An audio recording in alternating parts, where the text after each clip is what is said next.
as we're casting League Season 9, Division 3. And we're in here for Rougish, the master of the bot, versus FireTight, who's playing the first Pichotti, whilst Rougish on the left side, on Sluts East, is playing the lovely Panzer Division Patra. And before we go in, shout out to, first of all, our new YouTube channel, SD League Uncut, where you can find all the casts of the tournaments that we do on Twitch. If you missed them out on Twitch, you can find them there a couple of days later. So from now on out, we will have kind of a library of the tournament casts over here on SD League Uncut. And the best clips, the best Twitch clips will also go up here, like this one. Absolutely hilarious. If you haven't seen it yet, I really highly recommend watching this one. Then, big shout out to playsdl.com, guys. Our amazing new website where you can find all information about upcoming and ongoing tournaments. Oh, we have to take down the sign up. And yeah, we are in Division 3 now with the game. Let's go into this lovely game at hand where... Oh, no. I think there's spoilers in there. let's don't do that. But let's have a look in here, guys. Onto the Matcherino, where you can add prize money to the prize pool for free. All you have to do is click on the claim code button or the visit link button here. You add money for free to the prize pool. Yeah, the claim code button. You add 25 cents by just pressing that claim code button. Easy as that. On the Matcherino page, which you can find on YouTube down below, on Twitch, on the site. And with that said, let's go in here. FireTight and Rougish having a lovely, lovely match. FireTight, first Pichotti, pretty good division, with balanced, interesting. As this is a map where balanced can absolutely work out, but it's still usually Maverick that is favored by most players. As Rougish with Tatra has a division that is really strong early on, especially. Lacks a bit of AA, but other than that has a lot of spammable cheap infantry like the Panzer G26, Landesschützenost for 15 points, really amazing. Panzer 3L, a nice, good light tank, and then they also have the really nice Panzer 38T, which are really, really powerful for their cheap point of 20 points. First Polish has lovely amounts of T-34 76s that are affordable. Their infantry is really, really good as well. We don't see any of their special infantry just yet on the battlefield, but there's Strelki LKM, 10 out of 10 infantry. As they have SVTs and 2 DP MGs, which gives them a good amount of firepower for 25 points. Meanwhile, we also see 2-3-1s here for Rougish. Tatra also has 1 card of Tigers for the big boys. And then a lot more infantry here in the north. Panzer Grenadier, Pioneers, Landesschützen, and Pak 36 all on the battlefield deployed as well. So that's gonna be interesting. Whilst on the other side, we have a light deployment in the north. PTRS in front of a T-34E. T-34E is really nice because it costs relatively as much as a 1943 model T-34, whilst having the frontal armor of a 1942 model. Only thing it pays for with a bit of speed, but it's still decently fast. Like, it's not a super slug, and so getting it cheaper but still having the nice frontal armor is really, really cool. It's a pretty affordable tank, which you only get in a couple of divisions, one of them being this one. And whilst Rougish is still setting up the deployment here, as you can see. Panzer Grenadiers still not quite on the road. I hope that changes. Yeah, you want to deploy on roads, guys. And tournament, take your time. Get them on the road there. Get them bunched up. Get them in the right order. The faster starting in the front, the slower starting in the rear, so they don't bump into each other and slow each other down. And then get in there. As you can see, FireTight really squeeching them in there as much as possible. That Ojni Alkani is a bit out of position. Ojni Alkani, good infantry as well. Yeah, Stravnicki's for cheaper with disheartened. Really nice unit. So, should be a nice matchup here. As Rougish is still getting everything now onto the front line here. All the flamethrowers coming in. A lot of Panzer Grenadiers here. The affordability of this deck of Tatra is just so nice. It's kind of Korik 2.0 is how I would describe it. Bit worse in the air part maybe, but better on the tanks, better on the infantry, better on the support. It's a really, really cool deck. And I can highly recommend it to everyone who wants to learn how to play Axis. Especially as it is in the base game. If you have Steel Division 2, you got this division given for free together with Task Force Butler, one of the free DLCs that Eugen gave out. So, yeah, Tatra is around there. And everything is ready now, so that should be exciting. Well, maybe these guys getting... yeah, okay. Not quite everything. Now everything is ready. And now both sides should charge into each other in a second or so. Let's freaking go. FireTight versus Rougish. Game number 1. So chat, what do you think? Who is the better division out of these two? And for this map especially. I mean, we all know that the red side has the better map side, but division matchup wise, which division do you favor on this map? I would say both are not the completely classic divisions for this map, because they both don't have the most amazing 2000 meter range, and you kind of want to have 2000 meter range for this open ground here. But you still have a bit more on the side of Rougish as Tatra. So I favor Tatra a slight bit, but I might be open for arguments in the other direction. Yeah, the air spam of IL-2s maybe could overwhelm Rougish here. I don't think we will see any on the start. No IL-2 spam at the start here, as all the points should be invested into ground units here from what we see. Both sides starting without AA, so that's interesting as well. As they're both coming in here. PTRS coming up. Panzerschreck on the other side. Panzer 3L moving in here towards the front. So that should be interesting. It should be really, really interesting.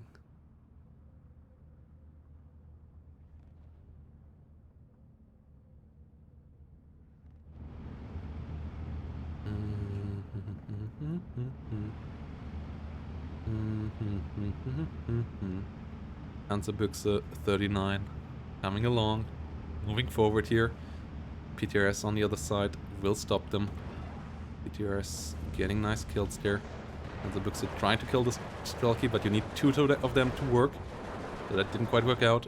12-12 is on. PTRS getting in over here. Juzhnia CKM will try to join them as well. Flammenwerfer get a kill there. CKM trying to get more kills, whilst the PTRS will get overwhelmed in the north. T-70 rolling slowly forward as well. As the Landesschützenrost and the Panzer Grenadiers got a nice kill there. T-70 moving forward though, and there's not that much anti-tank. Pak-36 not having the range to really interfere with the units back there. As the Ju-87D3 is the first air unit. It's actually coming out from Rougish's side, trying to kill off the infantry in that position. But the flamethrowers won't be easily overtaking that, as the 52P is still helping out from the rear. Fight over here is going on. Landesschützenrost for 15 points. Pretty solid unit. 11 hit points. Having an MG. Having an SMG. You can't really expect much more for 15 points. Whilst the Ju-87D3 gets a kill onto the Maxim. And the Pak-36 is actually able to fire now in the north. Its AP shell only having 65mm of penetration. Won't really do too much against the T-34E here. Unless that shows side armor. So has to be careful there maybe. But the T-34E might have gotten penetrated there with the one shot. Yeah, actually double penetration there. And as this AP shell does 5 damage, it kills them with 2 shots. So, good kill there by the Pak 36. Usually you don't see that thing dealing that much damage, but well done. As the stuck 3G is coming in for the north as well, but maybe even a bit unnecessary now. Though Rougish seems to want to go to the offensive there, as a Panzer 3M is escorting that Stuk now as well. Over here, no tanks on the side of FireTight. Whilst we have Panzer 3L duo moving in for Rougish. Little anti-tank in general, as only a couple of PTRS are around. They can do something against the side armor of the Panzer 3L, but against the front armor they don't do much, and yeah, Panzer 3Ls can kill them off relatively rapidly as well with 2 MG34 and so on, so yeah, trying to deal with that won't be easy. T34 and T70 could maybe help out over here, but they are now rotating to the north, whilst the infantry push here of Rougish might go places. Pioneer MG26 helping out. Landesschützennost and Flammenwerfer moving slowly forward as well. Turgenev CKM coming to unload down here in the south. So this is an interesting match, chat. I really enjoy this one. MG42 pushing back the Strelky. Strelky dying in numbers. Stuk 3G Führer moving slowly forward as well. The SU-76 is trying its best to pin down the units up here, but not really getting any kills there just yet. Stuk 3G will get through this forest. Should be able to open up fire onto the SU-76 afterwards. Whilst the Panzer 3L is trying to deal with this Turgenev CKM here. Panzer 3L over here against the M3A1. Also doing pretty well. Panzerbüchse in the fight. Panzer 3L should be able to get the kill there soon. An 81mm mortar coming in the rear. Panzer 3L's really the key unit here right now. Little to stop them. Infantry-wise, I would say the Polish might be better for the setup over here, but Panzer 3Ls are just kind of unstoppable with what is available there right now. T-34E will try, it seems, but it's not a great unit to do so.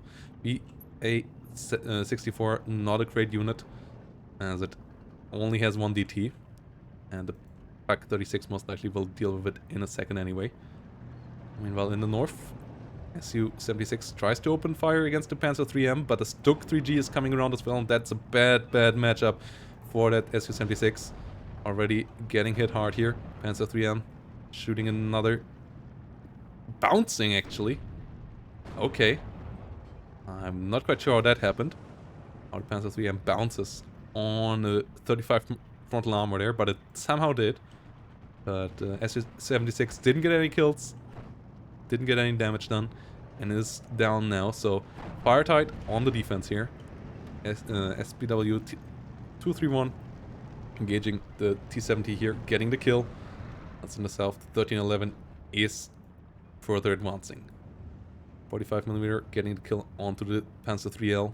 More Panzer Grenadiers coming in here slowly as well. That's the PTRS is on the fire. Panzer Grenadier MG26 trying to hold the line. PTRS going down. IL-2M will hit the Panzer 3L over here. Gets the kill onto it and the Panzer Grenadier next to it.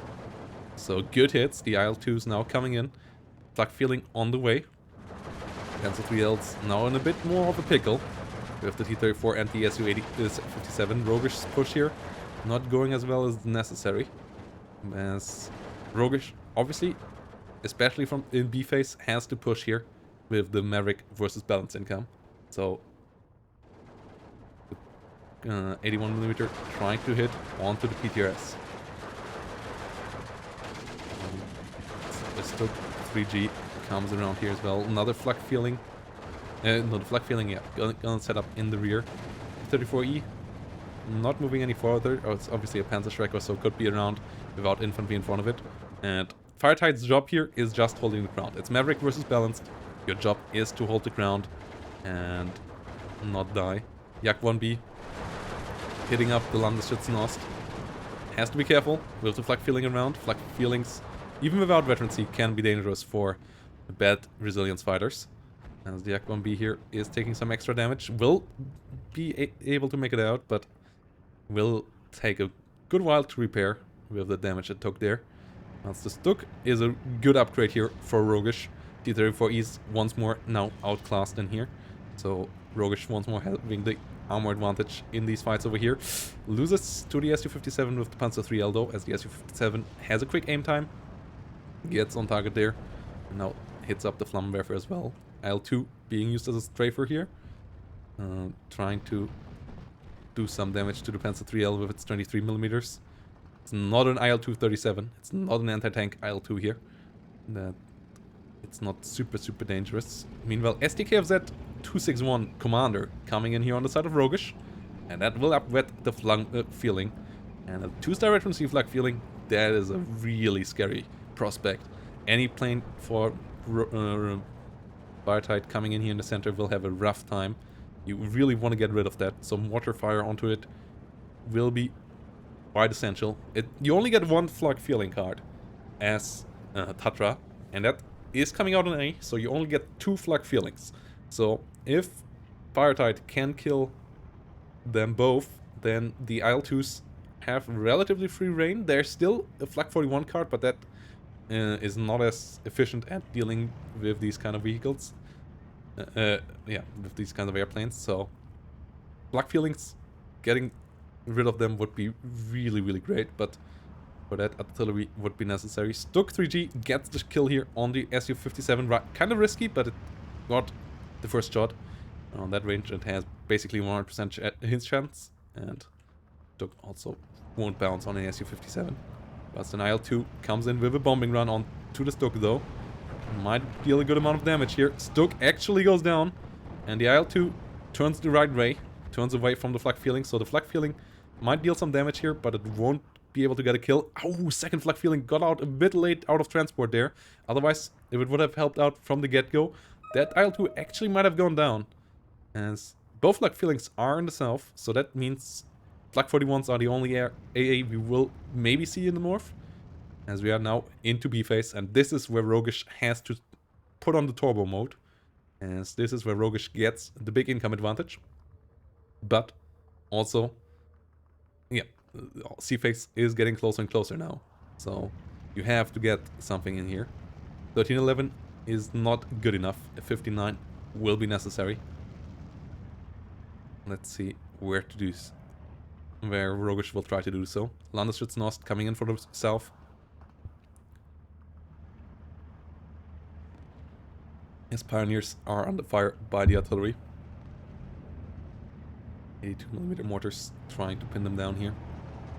His FireTight could actually take back this flag, bring it back to a 12-12. And Rougish moving forward with the commander here. Interesting choice. As the Landesschützennost are all getting pinned. The flak feeling also tries to get into that position. Trying to give a bit closer AA cover, which is a good idea, I guess. Landesschützennost getting caught over here, trying to get to the up on the hill though. Taking the wrong road. I don't think that was what Rougish wanted to do. As an IL-2 cluster bombers coming out. I'm not quite sure for what target. And the flak feelings are pinning it down already. Ju-8073 from the other side coming in. No AA in the south here. Only one in the north for FireTight. So that Ju-8073 will make it through. Only 50 cal fire over here. The IL-2M actually goes down. 2 flak feelings. Really dangerous. Getting the kill there. And the 500 kilogram bomb should be able to take out the SU. No, it's not quite able to take out the Su-76, but deals a good amount of damage there. So the Panzer IIIL only needs 1 penetration to get the kill there now. There's another Panzer IIIM is coming in here, the southern road as well. And 2 really good artillery pieces. One more reason why Tatra is so strong are coming in here. K-35T, maybe the best artillery piece in the game. Like, there's good arguments why these are the best artillery pieces in the game. Really cheap, really good rate of fire, have radio, and come in with a good enough damage output with 105mm that they also can really kill relatively efficiently compared to something like a 76mm. Well, Focke-Wulf does scout around here, does go for a bombing run as well. I'm not 100% sure on what target, but it gets the PTRS. Okay, Yak 1B is around though, so the Focke-Wulf has to be careful. Will get it out alive though, but the Yak 1B is under heavy fire by the Flak Feelings, and even though it didn't ever get close to the Flak Feelings, took really heavy damage still. And as soon as the Flak Feeling here is up on the front and next to the commander, that complete zone here is a circle of death around the Flak Feeling basically. You don't want to enter this part of the map anymore with air. You should rather use your air as FireTight for the north. And like for example the cluster bomber being used against the Stoke 3 up here in the north would have been a really good use. But in the south it felt a bit misplaced. Meanwhile the K35T with its 8 round per minute and radio now getting on top of trying to kill off as much infantry here as possible. And as you can see, each shell killing one man here, and the rate of fire allowing them to put in more lead there, pinning down the Dejant Jolgovi now. Good reaction by FireTight, trying to get out there ASAP. Yes. These guns are super scary. If you don't react quickly, they can kill out off enemy AT guns and AA guns really fast, and even damage tanks relatively quickly as well.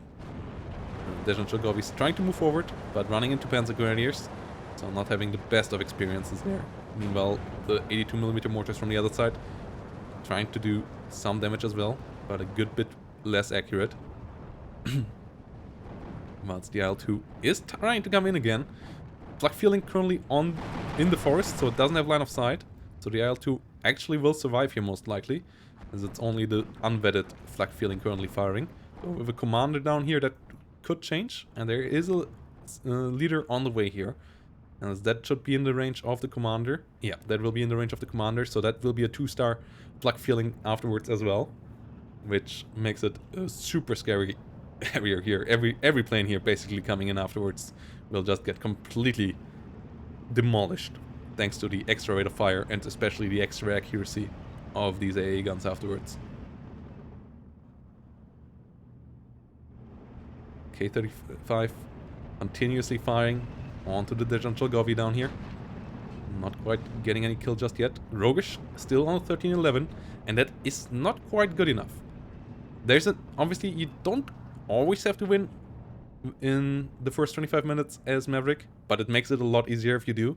Because yes, if you have a great combined arms that outtrades the enemy, you might be able to win later on as well. But the amount of extra KD that you have to have above your balanced enemy, because that enemy will get way more points than you over the 50 minutes till the time limit, is quite significant. So you rather want to win early on before they can revert the point advantage too heavily. T-70 meanwhile falling over here. The KT still firing as Rougish now has the Flak Feeling up here. On the other side we have an AA piece now as well. And Rougish is a bit stuck here it seems. Could have played a bit harder for this section of the map as well, as we are lacking. And there's no big AT on the other side. But obviously both players seem to be heavily focused on the southern part of the map. A35 now setting up a smoke screen. So that is going to be interesting. What is the idea behind this? It seems to be to set up for the SS Sturm Grenadiers and the Panzer Grenadiers here.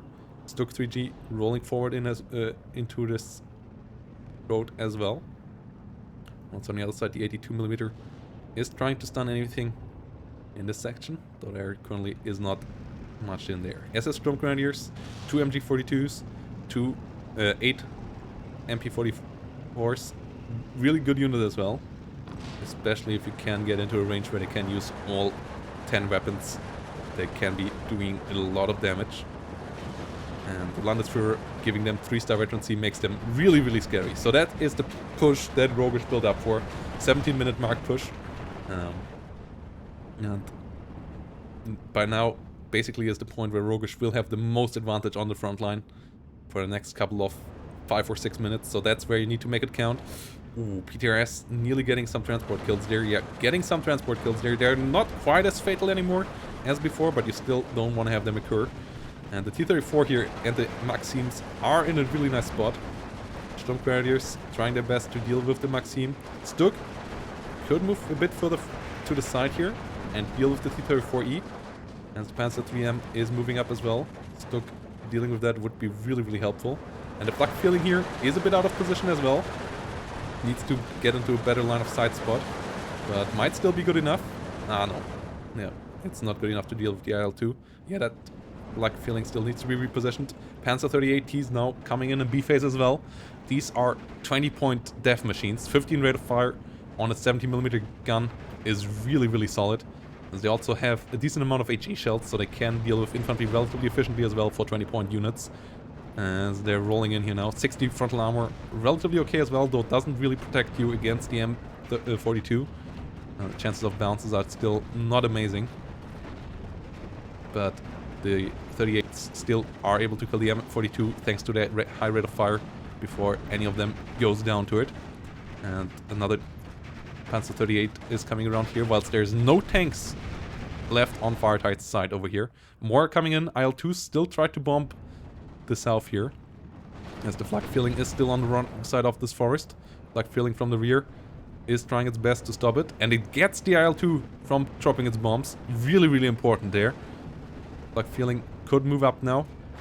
K-35 not firing at the moment, but this push is looking scary. 14-10 now for Rougish.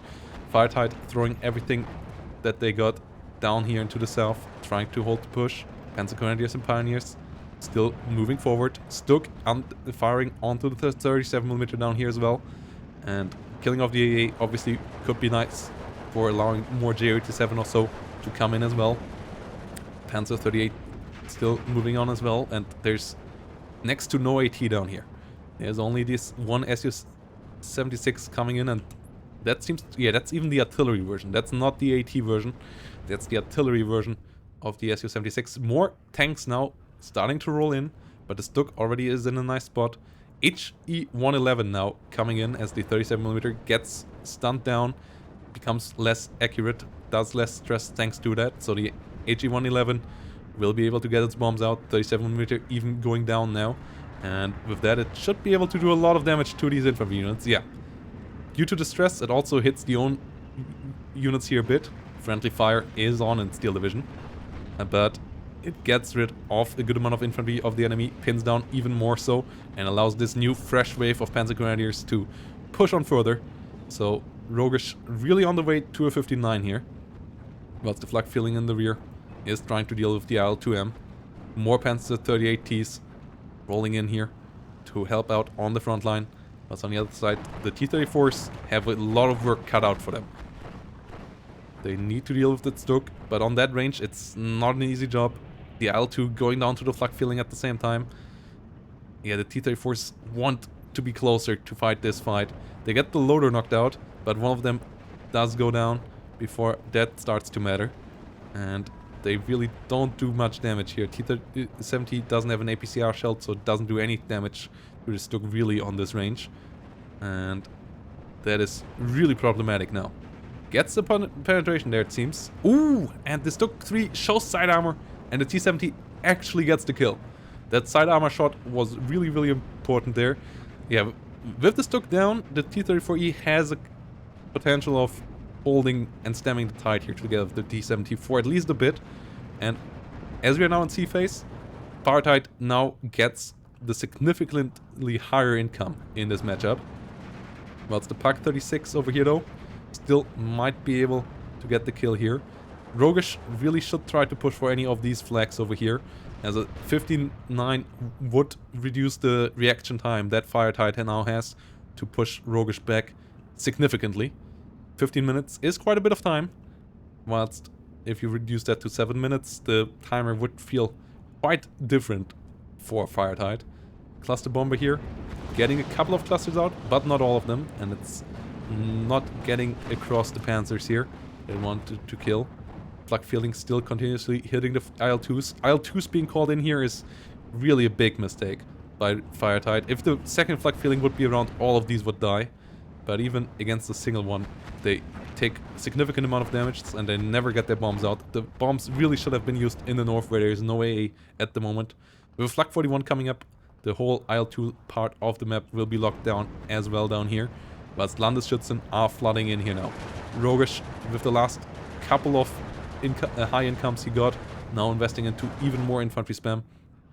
And setting up for a big push through the town here. As the couple of SDKFZs have joined this fight. And there's no anti-tank to deal with them. No T-34 on the other side over here to deal with them either. And the T-34 down here went down as well. And SU-57 is the only thing that is left over. And against the Panzer 38s, that is a risky unit to use. As they actually bounce. Wow, that was quite unfortunate there for Rougish. But the high rate of fire is still keeping these things dangerous. SU-57 still gets the kill, but gets penetrated by the last flying shot there. And the Panzer 3M is a really tough prospect for the 57mm here as well. Gets a penetration at least, but goes down before it can do anything more. More Su-57s, more T-34s coming in here, trying to keep Rougish from pushing forward. Rougish now coming in with more bombers as the AA went down. Could use the artillery maybe a bit more. More Panzer Grenadiers here, set up in the rear as well, as the Ju-87 D3s are being homed in onto the Maxims over here, stopping them from bullying the Panzer Grenadiers. And with that, this flag here is most likely going to Rougish, and that would make it a 15-9.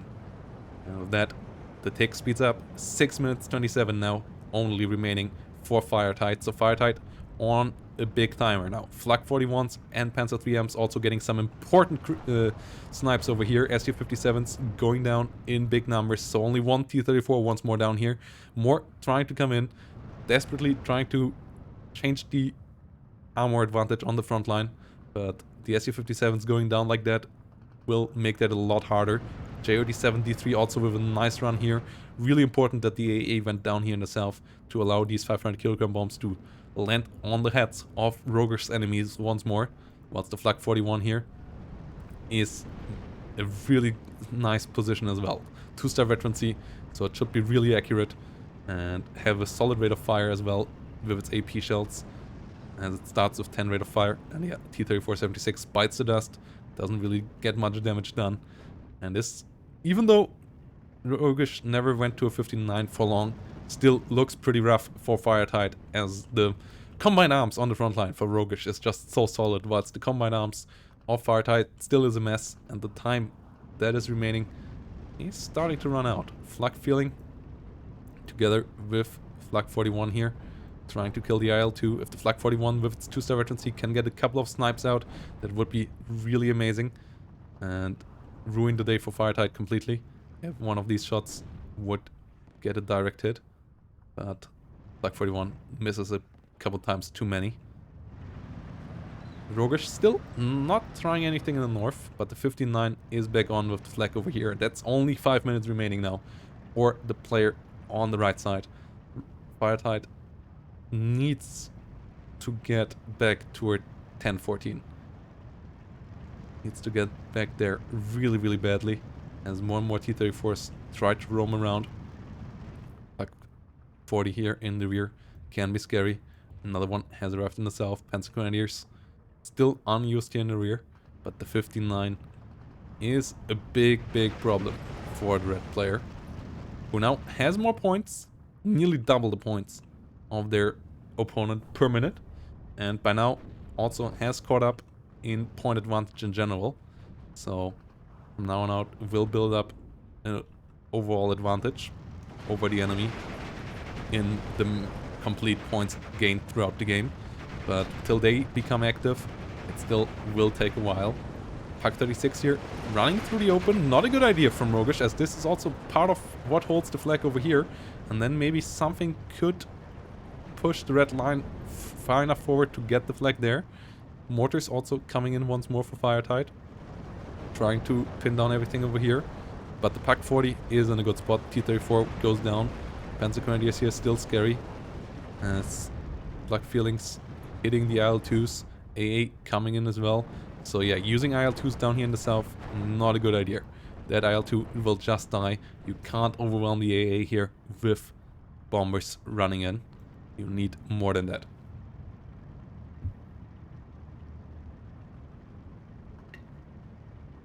So T-34-76 sitting around over here. Pack 40s will hit up the T-34-76, will get the bailout. So another one of those bites the dust. T-70 though at least get it back to a 10-14, but 7 minutes still doesn't look like too much right now. Though the amount of infantry moving forward here for FireTight has become quite significant. Flak 41 is still an issue here though. That might still be able to snipe quite a couple of these units on transport together with the Stoke. So FireTight needs to be careful. Needs to unload these before they get too far out there. Yeah, repositioning them now. Trying to get them off the road. As the Stokes and Panzer 3s here are really, really scary. There's the Saperi. Oh no, the Saperi going too deep. That most likely will go down. Yeah, dies before it can get out. Not having a leader here now is kind of annoying. But more and more Strelkies are coming in as well. And with it being a 59 again, with Rougish getting the flag over here again, thanks to the Heinkel 111 that also killed the T-70s. FireTight is in a bit of a pickle. Now trying to counterattack over here, but there are 2 tanks and 2 20mm autocannons around here. So that most likely won't gonna work out either. So FireTight in a bit of a rough spot here. As 5 minutes are only remaining, and even if FireTight starts to get it back to a 12-12, there's only 20 minutes till the time limit now. So with such a ragtag force that is left, and with Rougish in such good shape when it comes to frontline units, even if it goes back to a 12-12, pushing the enemy off afterwards won't be an easy task either for our player in red. But let's see if FireTight can hold on for a bit longer here, or if the 4-minute 20 is the only thing we will be allowed to see from this game. Meanwhile, Strelky getting sniped over here. Pack 40 getting some nice shots out there. Oh, this is rough. Pack 40 in a really nice shape here. Getting another one sniped as well. Pretty tough here for FireTight, as that is more units dying in transport. Strelky's over here getting overwhelmed as well. Speerwagen 222 hitting the Strelky there. 14-10 for Rougish and ticking. And with only 4 minutes remaining, and Rougish still having so much more on the front, it's hard to believe how FireTight is supposed to get the comeback here. Ooh. Actually, counter battery. No, the K-35 is now back to firing. Yeah, getting some more fire onto these targets, as IL-2s are trying to come in once more. But as I said, this is a complete death zone. Like, with 2 Flak feelings and a Flak 41. 2 Flak 41s by now, actually. You just can't come in here. That IL-2 will take a lot of damage. Might even die to the Flak 41 fire if that ever gets on target. And last shot, can that get the kill? Yes, it can. IL-2 going down there to the Flak 41. T-34s at least getting some snipes here in return, but I'm not sure they can move in quick enough, as only 1 minute 15 on the clock, and Flak 41 still holding the line here pretty well as well. Stoke 3 too good against T-34s as well. Yeah, the IL-2s should have come in the north and then maybe try to win in the open, or force more units for Rougish in the north. Using the IL-2 investment was a pretty wasted one here by FireTight in this game number 1. And in the end, Rougish will win this one with a pretty significant KD. Took a while till Rougish stack really went rolling, but after that, FireTight didn't find the right solutions to stop it. So Rougish gets game number 1 here. Let's see if Rougish can keep it up, or FireTight with a better composition can bring it back in game number 2. GG. Here we go. Game 2. Rougish versus FireTight. As Rougish is coming in on the left side with the 17th SS Götz von Berlchen, the Iron Fist, whilst FireTight on the right side is using a strong French division, the DFL. As we will see. Big battle on Orsha East. On the left side, already a lot of armored vehicles here coming in for Rougish. A Stuk in 4 in the center. Good amount of Spewagen 231s and 233s. What's on the other side? A lot of M8s. A lot of Greyhounds for the center here. 35 points with radio. What's in the north? A couple of Stuarts will escort some Trana and some normal BIMPs coming in. What's in the center? We have some Legionnaire Superb Pioneers, which is interesting because I would usually put those into the north. Double Flamethrower, really, really good in forests. City Fights, not quite their forte, though they could be really useful around here. Like if you put them around here, that is usually a good area for flamethrowers as well. Over here, they're a bit tougher to use. So yeah, you either put them here, here, or in this area on this map, or maybe in this block of buildings. Those are usually the 4 spots for flamethrowers on Orsha East. Yes. FireTight has a good amount of chars, 4 Stuarts, 4 M8s, and then a solid amount of infantry, including 3 more flamethrowers down here. But these are the Superb Pioneers. These are only single flamethrowers, not dual flamethrowers. Oh, I guess these are in the center. I guess these are in the center as well. I think at least they also are the single flamethrowers. Maybe I'm confusing the name. They might be the dual flamethrowers. We will see when they get unloaded, as I can't check whilst they are on the GMC transport. What's over here? Flammenwerfers, Pioneers, SS Legionary. The Italian support units here. Volksdeutsche coming in good numbers to try to achieve breakthrough in the north. Will be a tough fight up there, but currently FireTight's formation there shouldn't be good enough to stand a chance.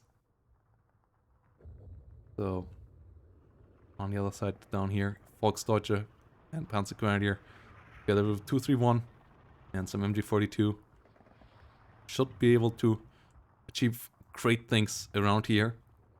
Once the Look 4 most likely will go down here and try to lock down this whole section of the map, as there are some nice line of sights that you can get from up here where you can help out with Stuk 4 quite well. Stuk 4, the best tank in this matchup. You get a couple of M10s as DFL as well though, so those can be quite helpful, but as they are not an American division, they don't get the APCR shells, and action is on. M8s rushing into the center of the map. Legionnaire commands coming in behind that. 2 flamers, 2 normal legionnaires. So a good amount of units for the center. Command der Freak with their bazookas will try to move in here as well. As the M8s split up. 2 of them will go all the way down here. Okay, I think this road here is faster than the one they started on, if you want to do that. But Stuarts and the flamethrowers will try to come in for this part of the map. Pak 38 will unload on the hill, and that might already be scary for 2 of these units that try to get into this part of the map.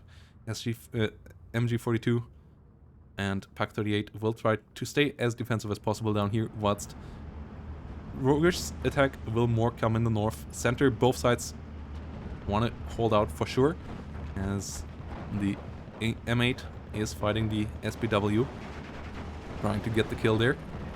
Not quite able to do so though. Panzerschreck at least get pinned down. One of the M8s has fallen though to the Panzerschreck, and the other one falls to the 20mm autocannon. Whilst the Legionnaires are the double flamethrowers, so that card is an A-phase. They also get down here, so having 3 of them is a big investment. They are 35 point each.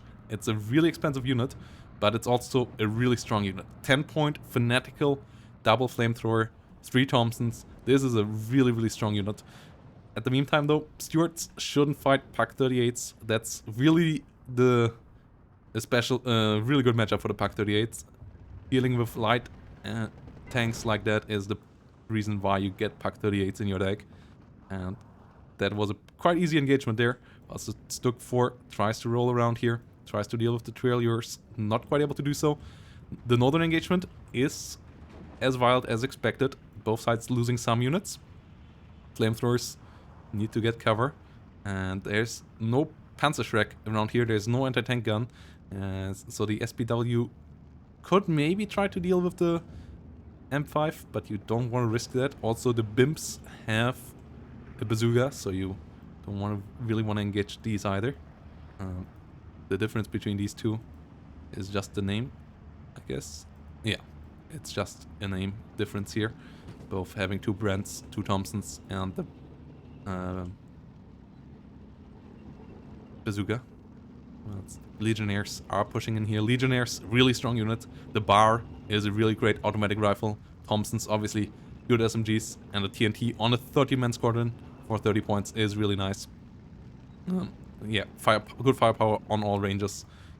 The rifles, the P17 is not the most amazing, but it's still 8 bolt action rifles. It adds a bit of damage for sure as well. So 13-11 now for FireTight, who is playing balanced against Rougish. So Rougish, once more, the one who has to push eventually if victory wants to be accomplished. But for now, Rougish focusing on getting good positions and getting good KDs. Stuck for moving in the north. 231 will try to come in there as well. Pak 38 might be able to snipe that Stewart here. That's what it got called in for, I guess. Well, it's then afterwards the infantry could try to cross over here and deal with the BMPs. BIMs on the other side. Trelier getting suppressed by the MG42. They don't have the greatest MG. The FM 2429 is a pretty old and relatively weak MG, so they don't stand a chance at all against the MG42 here. Mortars help out though, and radio mortars are deadly as they're extra accurate. So the MG42 here on the heavy fire, more infantry coming in, and the dangerous thing about DFL is that their air tap is absolutely capable of destroying you hardcore if you're not careful with your AA setup and your fighters. And their radio mortars can be really risky again, really dangerous for your AA pieces as well. So we'll see how that goes. Like the two strengths of DFL are all around good infantry, slightly above the curve and everything, or even relatively high above the curve with units like the Legionnaires. And then a really strong air tap. Their tank tap is mediocre. Their support tap is decent, as they have an M3 howitzer card there. The anti-tank tap is relatively weak, actually. But their air tap and their infantry tap are top of their class. So you really have to be careful. The air is a bit expensive, but it's also insanely hard to kill. Fast, medium resilience fighter bombers like the P-47 Thunderbolts are really scary, so you have to be prepared when those come around. The radio mortars here also doing a really great job pinning down Rougish's units. Rougish not disengaging there fast enough, and currently on the 1311, but if this area here falls, it would go back to a 12-12. Center in general not looking hot for Rougish. The Stuk 4 here has fallen as well. So, oh no, Stuk 4 went down to the south. The Stuk 4 is on the way, but the all armor has fallen. Infantry is getting outclassed here heavily as well, as the Legionnaires are moving forward. They will throw their TNT onto the Volksdeutsche here and blow up that building with the Volksdeutsche inside. So the Volksdeutsche going down to only one man, getting surrendered right after. That's the MG42 are trying to hold their line. BMPs and Legionnaires putting heavy fire onto the MG42 in the north. Panzer Commander going down as well. But artillery allows Rougish to win the north. The north with the Pak 38 taking out the tank over here. The little Stuart and the Stuk 4 now being able to move in. The north is for sure won by Rougish. And now FireTight should just be fine with containing this. Pushing back in here is super duper tough. It's only one flag. You don't have to take that to win the game. And you can contain it relatively well. So that's what FireTight should do whilst focusing on winning the center. FireTight even up on the 1311 right now. So yeah, pushing in the center absolutely can work out. Down on the south, The the Legionnaire Pioneers didn't really do too well against the SS Legionnaire here. Getting pushed out there. Only one double flamer now remaining here. But together with a 50 cal, a heavy MG. And the center is still looking relatively rough here for our guy from Australia. Rougish on the heavy fire. Another Stuk 4G coming in here. Stuk 4 moving up. But an M10 tank destroyer on the other side has a chance of dealing damage to that as well. So the center will be interesting here.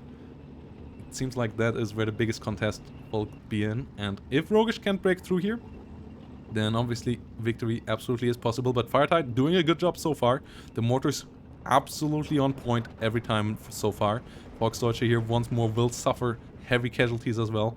At least this time they're falling back automatically due to their disheartened trade.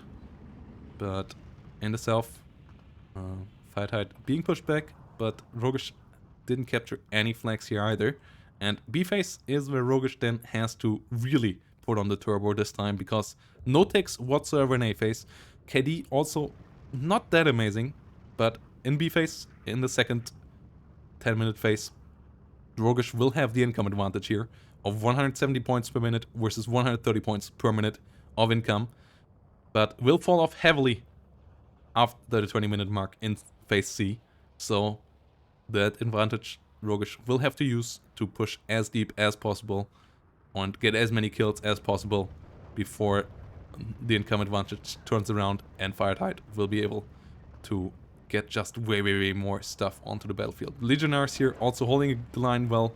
Flammenwerfers will just die there if they run any further. Good positioning for the Legionnaires here. For FireTight holding the flag over here.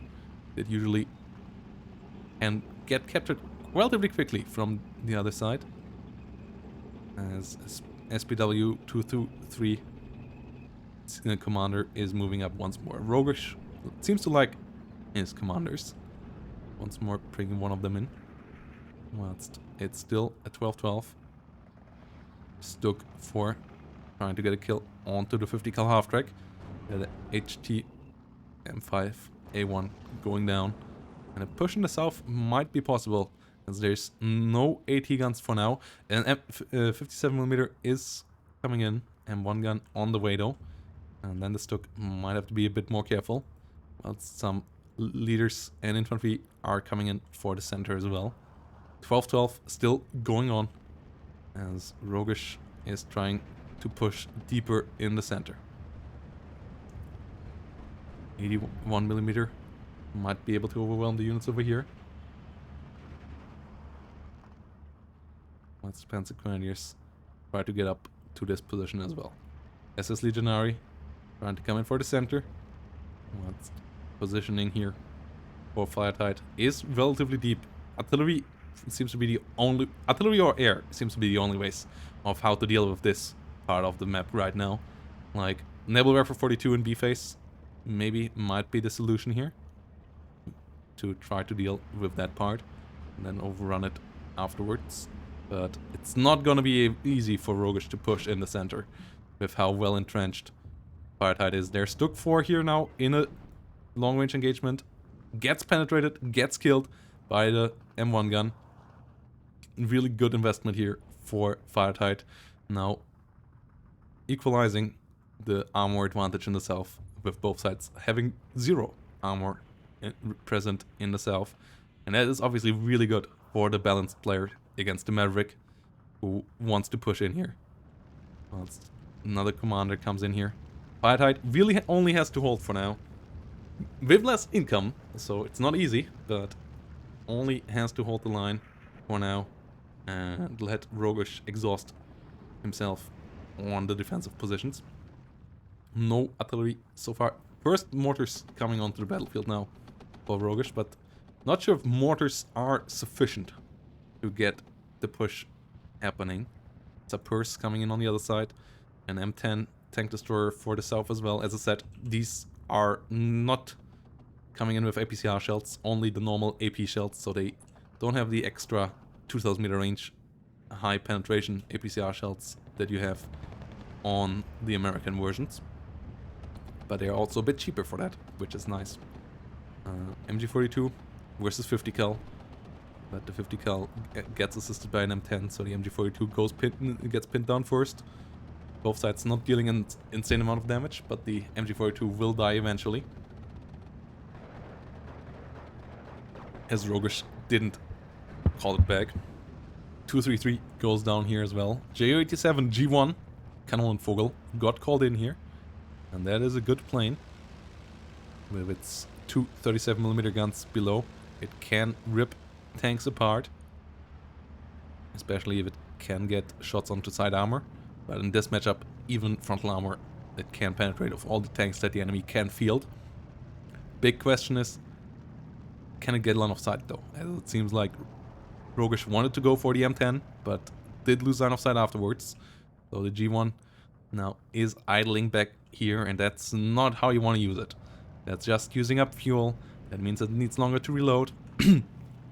So, and on the other side, FireTight now also getting a Bofors as a defense. FireTight having a commander here on the battlefield as well. So both sides having command units. Commander of FireTight maybe could move up here next to the Bofors so that the Bofors gets a bit deadlier.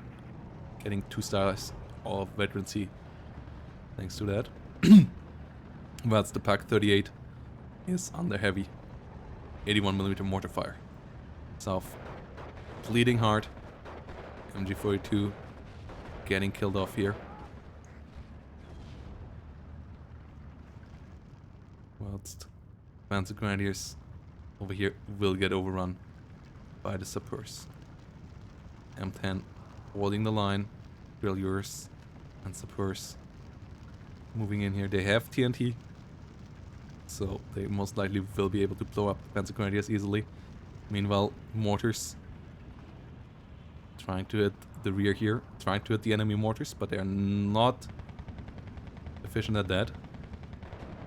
It's over here, commander still not up to the Bofors, not quite close enough to some of the frontline commanders as well, I think. Well, might be wrong with that part.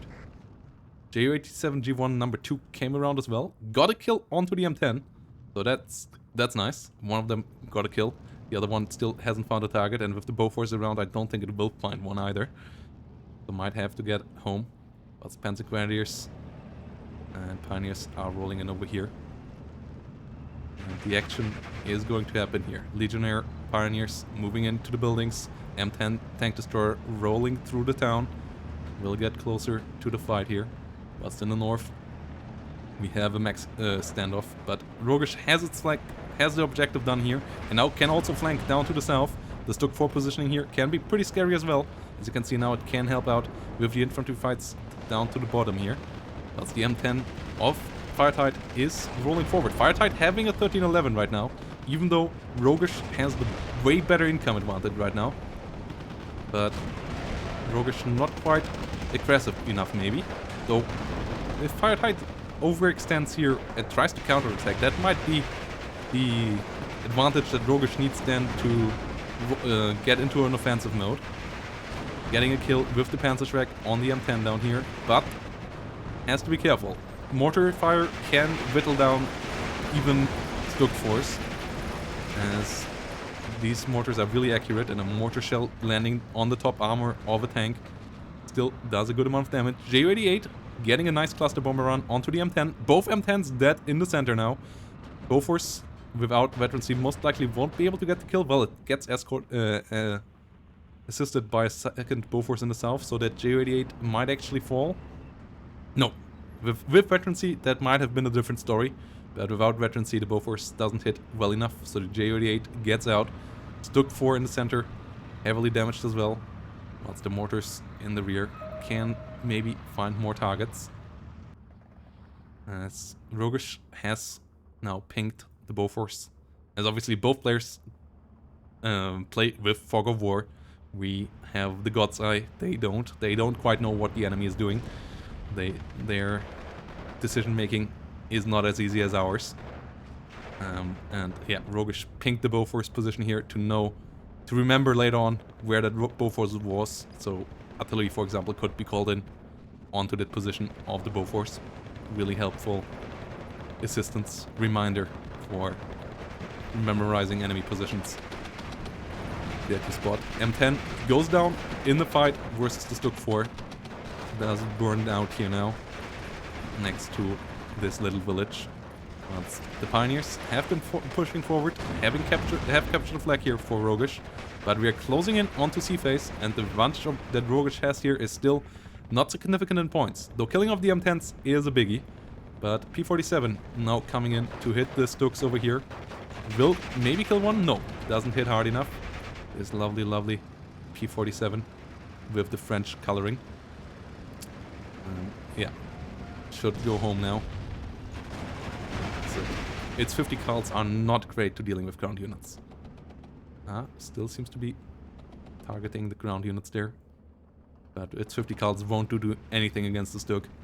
But more Stuk force are being called in for Rougish in the center. So Rougish wants to do a big push in here. But I feel like there is something missing for that. Like Nebelwerfers or anything else to dislodge the infantry, because you can't move too close to the DFL infantry with your Stuks, because there's a lot of bazookas around. And bazookas one-shot your Stuks, so you really don't want to do that. Well, it's down in the south. You have a 50 cal dealing with the Legionaries. Pioneers pushing forward as well. 59 now for Rougish. But more M10 tank destroyers are coming in. FireTight shouldn't have too many of them left though. One more coming in here. And after that, dealing with the Stuks is basically down to the Air Force. But the Air Force of FireTight, now that we're really close to C-Phase, should be quite powerful. Rougish though, on the 59 now, having a nice artillery gun here in the rear as well. Which does good damage to anything around in this circle. So these units maybe should disengage. And the 59 increases the speed in which the hit points of FireTight here are ticking down. So FireTight has to be careful. You don't want to get ticked down with double speed. Even though it's still 11 minutes, that might not be enough. We saw that in the last game, where Rougish also started to tick late, but consistently. And FireTight also maybe overextended a bit. Ju-87 G1 once more getting a kill onto an M10. Bofors trying their best to hold it back, but it's still no veterancy on these Bofors, still no leader unit next to them. So they're not quite capable enough to deal with the Ju-87 G1. Surprised that we don't see any fighters from FireTight just yet, as the 59 does continue. Now the 122mm artillery piece, the Soviet stolen M30 gun, also will try to deal with that Bofors over here. Well, it's the 81mm mortars of FireTight. Try to deal with tanks. Having radio, thanks to the commander up here, they are relatively accurate, even though it's quite long range, so that Stuk might be in trouble. Stuk getting hit by mortar. The direct hits here do damage and will whittle down the Stuk. Even if it doesn't die directly, though it does die directly this time, it still makes it easier for other vehicles to deal with them later on. Once more, we have a couple of Stuarts down here, but once more there's a Pak 38 in their way. At least the 233 goes down, but now the Stuart is relatively dead in the water. Or on the land, as it goes down in flames to that Pak 38. Meanwhile, Stuk over here, holding the line. South versus the Pioneers. Failures sitting around here as well. Whilst the engagements are going in down here in the south. More mortar fire coming around all over the map. Yeah, the radio mortars really capable. But so are Ju-87, 88 cluster bombers, and the 122mm did its job. Did kill off the enemy AAPs here. So the Ju-88 potentially could have killed that M10, but doesn't seem to have line of sight. Another G1 Ju-87 coming around. Well, FireTight on the other hand has gotten the really big guns out, with a 155mm being out on the battlefield. The Long Tom has arrived with its beautiful M4 HST carrier, which looks actually, in my eyes, way more modern than 1945 or 1944. This looks like a really kind of like 1960s, 1970s design. It's really cool. That's the 155mm is now trying to demolish Rougish's defenses here. As Rougish is getting more artillery out as well, which as a Maverick player is a risky business. That, like, Rougish really now counting on outtrading FireTight throughout sea phase, but FireTight gets more income, and that is tough to do. 2 cluster bombers being called in for that M10. M10 goes down, but a P-47 is on their tails, and there's no way whatsoever here for Rougish, so that Ju-88 might go down here. P-47 not quite able to keep up with it in that curve though, and is a bit too fast now. Does overshoot. Does try to come around. P-47 really not the best fighter when it comes to dogfighting. But we'll try to hunt them down now, though the Ju-88s are fast bombers, and they will make it out before the P-47 can catch up to them. So they will make it back to base. P-47 maybe should try to go for the Ju-87, though that's not an easy target either. But FireTight brings it back to a 10-14 at least, gives him 16 minutes instead of 8 to turn the game around, and still has a double flamer in here that can do a lot of damage to these SS Legionary. But the SS Legionary dealing good amount of damage with their Beretta SMGs as well. So the double flamethrower infantry is down to 1 hit point. What's more trailers coming in? Only 1 man remaining in here. Whilst that Pioneer is moving to south. Panzer Grenadiers dealing with the Commando Afrik, getting pinned down as well. Yeah, it's a gorgeous game, and it's a cool game as well. Has a lot of content. And Muscards fighting over here, getting another flag off Rougish. So Rougish's ticks has been reduced heavily, down to an speed 1 flag away, or stopping the tick completely again.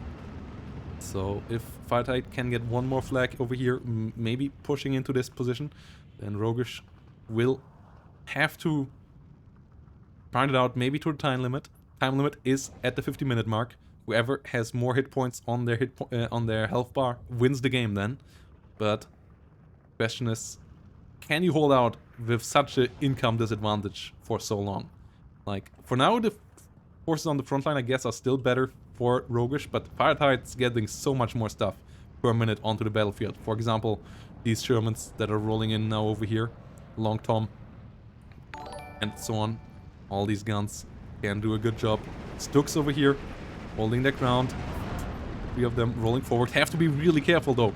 Currently, these BIMs are pinned down, but there's no infantry support really for them outside of these Volksdeutsche. If these BIMs get a bit less stress and can use their bazookas again, these Stooks are in a really different position here. Whilst the Long Tom also can deal damage to them in the long term, together with the mortars here. So a lot of hazard here around for these Stooks. More bazookas back here with the Commando Legionnaire, with these BMPs, with these Sappers, with these Commando Afriks. So yeah, combined, I think that's 7 or 8 more bazookas back here. So the Stooks really can't move further forward.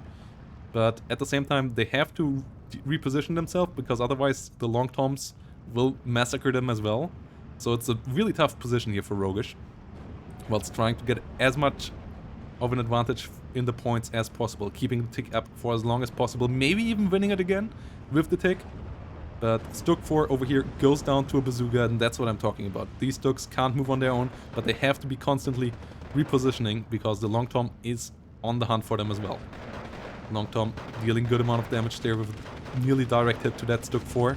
That is running now. Second one might go down to it as well if it gets hit directly. Yeah, Stook 4 gets hit directly, explodes there. So the Long Tom doing its job. Meanwhile in the south, Panzer Grenadiers versus Tirailleurs is fighting heavily as well. And yeah, let's stand up here. Let's stand up. Pak 38 moving in. Also, Toma, thanks for the follow. Whilst up in the north, Stook with infantry still holding the line for Rougish, but it's becoming more and more into favor of FireTight here when it comes to the formations. And it's still 24 minutes to go. FireTight still has a lot of time to turn this advantage of Rougish and points into a disadvantage. Panzer Grenadiers and SS Legionaries trying to roll in, but the reinforcements are really only half per minute. with for Rougish of what FireTight gets. 155 versus 80 point is really, really rough if you're not already are close to breaking your enemy, and FireTight is nothing but broken here. Anything else but broken that way around. Yes, my voice is breaking instead though. P47 comes around. Speerwagen 233 going down. Also Shermans are rolling forward. Panzer Grenadiers under heavy fire. Getting decimated on the ground. Heavy damage coming out. Stuck 4G. Moving forward, Muscards might get pinned down. As the M4A4 are rolling in closer as well. Pack 40 over here. But do a good job. P47 getting closer. As the Stuck 4G is rolling back. Germans in CQC battle can absolutely overcome them. Tries to roll back to the Legionaries. The Sherman are overeager, they might fall to this. Can the Stuck or bait them in? Yes, it seems to be the case. Legionaries get one of their Panzerfaust out, getting one of the kills. And the Stuck might be able to get the other one. Oh, Legionary getting 2 Panzerfaust out. Double kill there.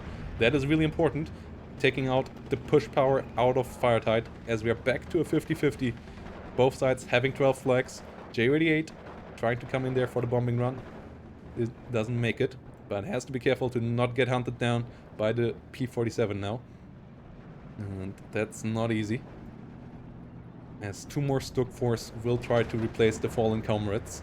But the artillery advantage here on the side of FireTight is really significant. The SS Legionaries and the Stuck 4 here won't have a good time with what is coming for them. Mortars currently silent, but that Long Tom alone already will put a lot of TNT on top of their head. J88 down here getting its cluster run out, but it's all over the place and it's not dealing a lot of damage to that M10. Bofors not quite capable of killing off the J88. Seems like, but the P47 might be able to get on top of it this time around. As the J88 number 2 comes around, gets its cluster out as well. It's heavily spread out, but with 2 of them, it's good enough to get the kill. And this time the P47 though is getting behind the J88 and is able to get it shut down. A couple of 50 cal rounds there out of 8 MGs. Getting the kill, and a Hellcat is assembling, and that is a really, really dangerous thing for all the armored vehicles that Rougish has, because there's no AA protecting them against these AP rockets, the Tank Buster HRAR Mark IIs. But the Long Tom already took out the Stuck 4 over here. SS Legionaries pinned down, so the Maxar can move forward. The 2 Stuck 4s desperately needed here, as Rougish still somehow, someway has a 13-11 right now. So the advantage is still growing towards FireTight, who now has 19 minutes to turn it around. B-26 Marauders bomber coming in here quickly with a heavy payload. So the Pioneers here might not have a good time. Speerwagen 222 goes down as well, brings it back to a 12-12, but FireTight will need a tick as well. So the Long Toms here should be able to break this defensive line in the center in the next couple of minutes, as Rougish position is not looking hot here. And then a 59 should be enough to get FireTight on par with Rougish or ahead of Rougish in the long run. The 3 artillery pieces of Rougish did a good... The one of them did a really good job at the beginning. Lately they're not the most accurate and not the most helpful. Maybe should be used for counter-batterying actually against the Long Toms instead of trying to hit units here, because the Long Toms are a big problem for Rougish over here. Stuck Force trying to deal with the Makassards, as there's still little anti-tank here for FireTight, but with no AA on the side of Rougish, the Tank Busters can do it on their own. Hellcat though went for targets in the south. Stuck 4 over here got hit. But the artillery pieces here are there. I'm not a big fan of the targeting right now from Rougish. It's a bit all over the place. It's not quite where it needs to be. It's FireTight once more brings it to a 12-12. Lost the flag over here, but the Trailers, the Commando Legionnaire and the Legionnaires should be able to overtake that if they ever start moving. And at the same time though, the Long Toms desperately trying to deal with the Stock Force in the center. Stock Force need to keep moving. Yeah, Rougish moving them a bit forward, though that is really risky with the amount of bazookas around. If FireTight would move these further forward, the Stokes could be dead here relatively quickly, or they died to the 1000 kilogram bombs of the Marauder. Marauder is a beautiful plane as well. Really big beast as well. And yeah, Stoke, one of them going down to the bomb, the other one taking heavy damage, might die to the artillery fire raining down from it, from the Long Toms. Well, that's the 81mm mortars over here, pin down the Pioneer, and that will allow FireTight the 1311, though 1311 is not quite good enough. It needs to be a 59. 1311 is not what will give FireTight the victory. FireTight needs one more, or two more flags rather. One more tick speed to get the victory here. But we have some 222s coming in here. Armor really has become relatively annoying for FireTight to deal with. Not having many tanks left, not having many anti-tank guns either. So these 222s are great choices for Rougish as an investment. But the P-47's now coming in here. And tries to go for the 222s itself. With its 227 kilogram bombs, it will do significant amount of damage to them. Also some normal infantry is needed here to try to push the front line forward. Another Marauder strafing run now, because the Marauder has a good amount of 50 cals in the front as well. And Stock 4 is being pushed back. And with that, only the 222 is standing in the way of everything here. And an M1 gun already has sight on it. Will most likely get it killed with the next shot. There we go. And now it's only infantry for Rougish, and the infantry of Rougish is heavily outnumbered here on the fire of artillery. So I don't think they can stem the tide here, as FireTight is moving forward. The 81mm mortars out of ammo. SS Legionaries try to move in here, whilst the P-47 runs down infantry over here as well. Artillery trying to kill the Macassar. An infantry unit that moves the front line forward here might be the way for Rougish to get back to a 12-12 for a while again. Yeah, that's would be helpful. Obviously, every single minute that the enemy doesn't take you down right now is really important.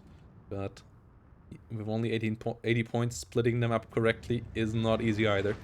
SPW-222 trying to kill off the infantry over here, whilst FireTight is using a lot of artillery to kill off units down in the south now as well. Trying to kill off the 122mm artillery, whilst the infantry is rolling forward. 1311 is happening. Macassar moving further forward.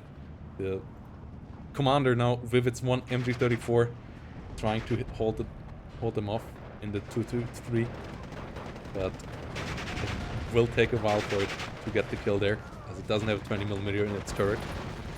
And the P-47 gets the Stoke kill. With that, the front line will erupt once more further forward. Will be most likely the 59 for a while, as till the S Legionaries come in. No, they come in time. They get a surrender here, but no infantry up here. And Rougish is in a tough spot here, with only 15 minutes remaining. Spitfire gets the kill with its 20mm onto the 223. The 122mm over here trying to get some shots off as well.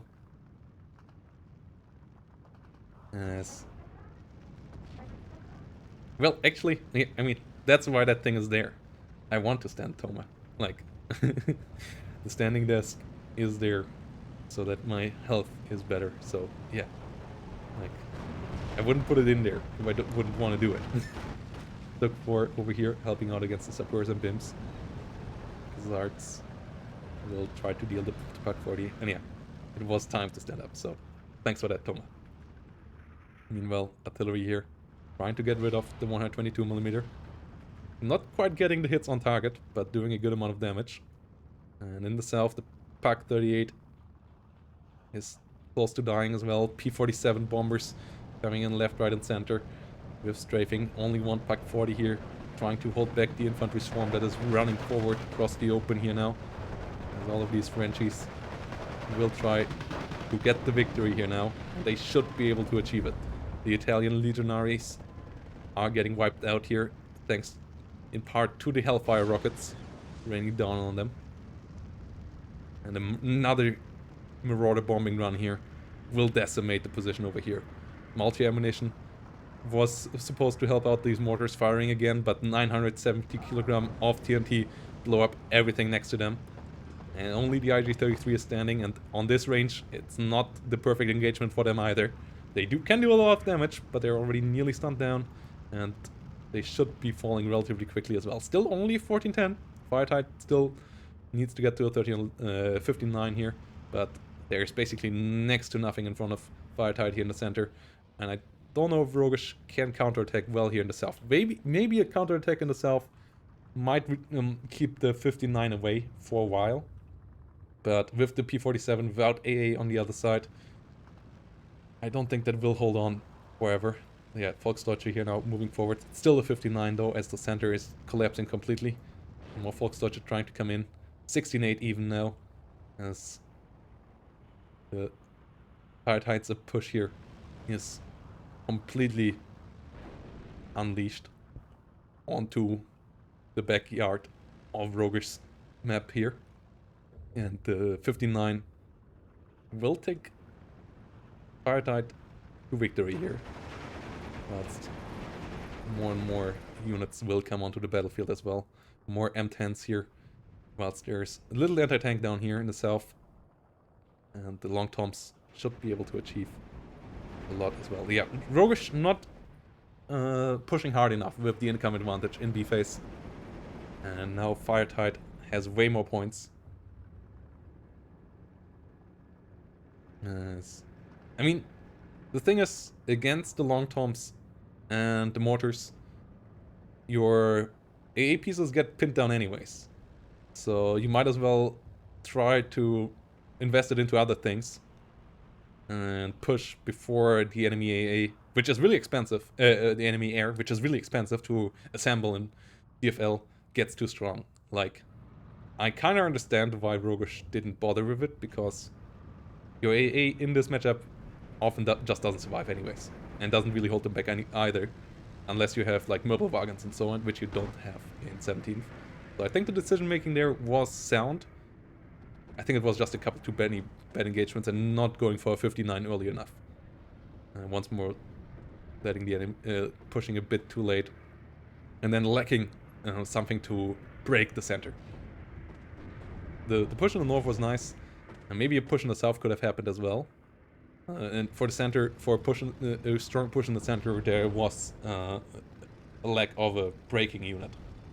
Like, Rougish's idea seemed to have been like, I kill off enemy AT and then I push with Stuk Force, but with the amount of bazookas around in DFL, that's still not quite possible, as we saw a good amount of bazooka kills onto Stuk Force.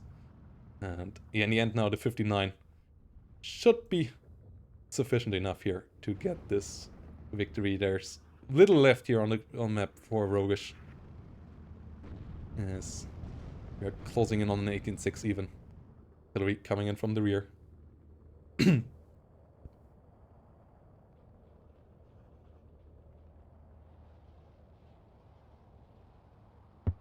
And yeah, more Stuk Force coming to the battlefield, but Marauder bombers hunting them down now, one by one, dealing a lot of damage, and good amount of M10s and AA airplanes are around now as well to get rid of them. As the point difference, obviously at this stage, is just quite insane. The point advantage that FireTight has in general on the battlefield, gathered over the whole of the game. The trades lately were also really one-sided, if you can't talk about trades at all. If you can call it trades. Sapurs over here, using the TNT, pin down the Panzer Grenadiers here in a second. Or are they? Actually, they're just out, they had 102 meter range or so. They were just a bit too far out, so they're actually not getting their TNT out before they're pinned down, which obviously is quite unfortunate. Especially as that also allowed the Panzer Grenadiers to use the MG34, which they can't use below 100 meter range in Seal Division. Here's a limitator.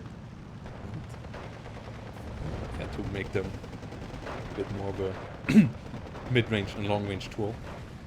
And yeah, no, Panzer Grenadiers overrunning the Maksards over here as well. As the Sappers are not helping out. But the Sappers alone still might be able to kill off the Panzer Grenadiers afterwards with their TNT. Those should get it out in the forest. But the 77 is still taking, and that's still good enough. Once the Volksdeutsche over here are under heavy fire. Look force trying to move forward. You should not use the B-26 as a strafing tool, by the way. It's just a waste of time and ammo that makes it reload longer, and they don't really do any damage with it. So yeah, rather use the Sappers to move forward and kill them with the bazooka here. That's the units over here hold the line. Versus the Panzer Grenadiers as well. More airplanes can be called in. M10, M1 Long Tom going for the Stock over here. And yeah, this game was interesting. That FireTight this time around strong enough to get the W here. Start to deal with the Volksdeutsche. Should be able to do so. Volksdeutsche over here falling to the Long Tom. And that might allow FireTight to get to this flag here as well. As more and more shots are flying around. Volksdeutsche over here under fire. And the advantage that our red player has is just insane. Yeah, 50 cals off the P-47 can be somewhat decent as strafer, but I still also would go for a quicker reload on these, so that you get your bombs back quicker, so that you can actually deal a significant amount of damage. Same with the Hellcat. You never want to keep such planes idle on the map. Just makes them slower to reload, because they don't reload at the moment, and they use up fuel and ammo, which will prolong the reload additionally. So just get them home and get them back on the map later. P-47 coming in here to deal with Panzer Grenadiers over here. Volksdeutsche getting overwhelmed here a bit as well. As 77 keeps on taking. 47 coming in for the south. Will deal a good amount of damage to one of the Panzer Grenadiers. Not quite kill them, but the Long Toms are their best to do that. That's the beams. Try to pin down the other Panzer Grenadier. More and more Volksdeutsche trying to come in here, but the Long Tom damage will be good as well. And that might be the 18.6 that will speed it up once more. Yeah, 18.6. That's only 3 minutes.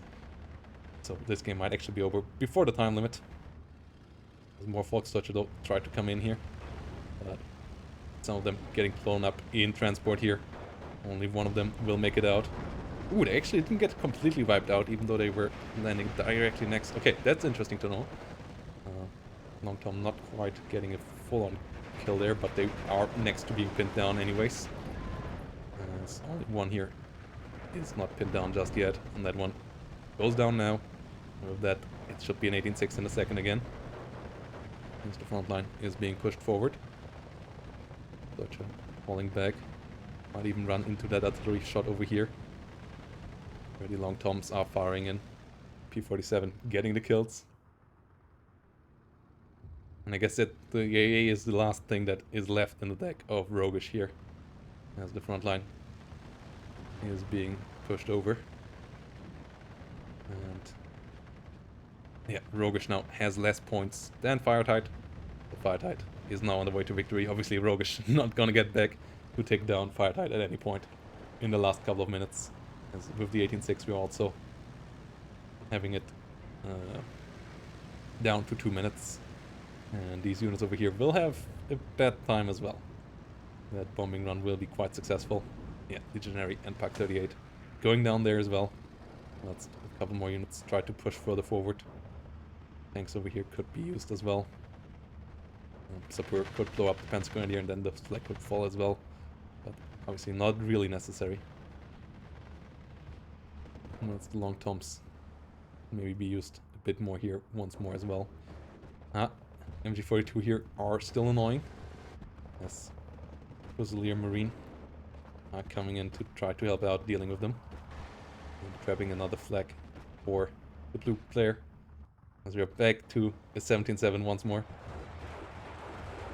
And the MG42 now will fall, so that will make it an 18-6, and that will make it 1 minute 30.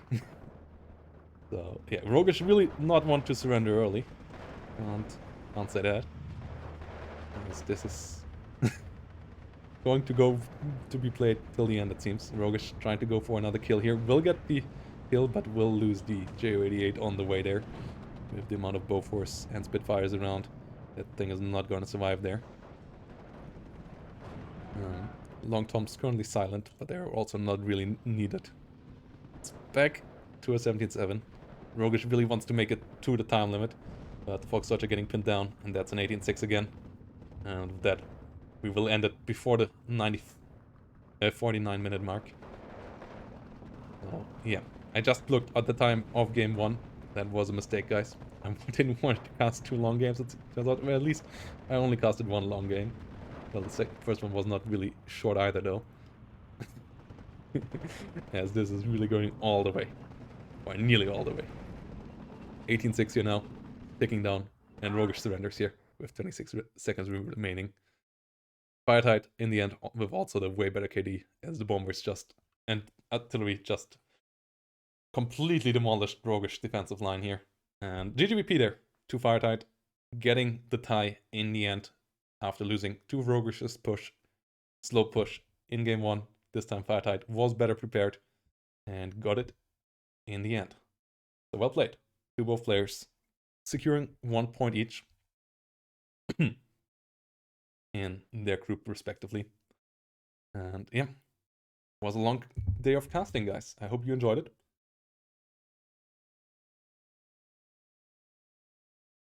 And I think we're gonna end it with 1 or 2 rounds of War Thunder now, guys. Let's fly a bit of zeros. If you want to join me, let me know. But yeah, thanks for joining for the cast.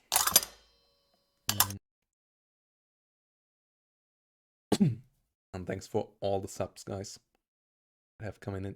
Thanks for the new follows, Toma and co. So now I get that up here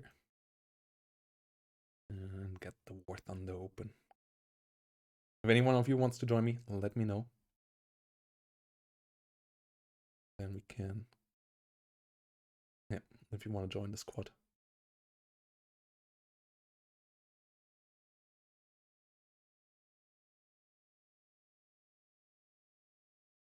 And also, once more, shout out to the Matcherino guys. If you want to support these lovely, lovely players in Steel Division, check out the Matcherino page where you can contribute to the prize pool of the tournament for free. You only have to click the claim code button and you add 25 cents to the prize pool completely for free, my guys. And you get, you don't have to pay anything, and some of the players get it in the end. So yeah, as easy as that. Just click the claim code button up here. And also, once more, shout out to our second YouTube channel, the SD League Uncut, where you can find all of the casts I do that don't make it to the main channel. They will be uploaded here. So if you ever miss any of the streams, of the tournament streams, don't you worry. From now on out, you will be able to see them on YouTube eventually. All the casts should make their way there eventually. Unless they're completely horrible, then they might still not make it there, but most of them should make it in there. So check out SD League Uncut. And yeah, let's move on into War Thunder.